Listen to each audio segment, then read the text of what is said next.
இயேசு பிதா குமாரன் பசுத்தாவி நாமத்தினால் ஞானஸ்தானம் கொடுங்கன்னு சொன்னார். ஆனால் அப்போஸ்தலர்கள் கர்த்தராகிய இயேசுவின் நாமத்தினால மட்டும்தான் ஞானஸ்தானம் கொடுத்தாங்க. ஏன் இந்த மாற்றம்? நான் சொல்கிறேன்.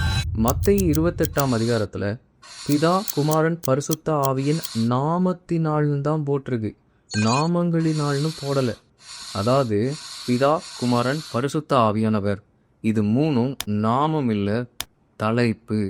இப்போ உங்க அப்பாவை நீங்க அப்பான்னு கூக்குறீங்க, ஆனா உங்க பேர் அப்பா கிடையாதுல்ல. அதே மாதிரிதான் இந்த 3 டைட்டிலும் முழுமை அடைகிற ஒரு நாமம் இருக்கு, இயேசு கிறிஸ்து.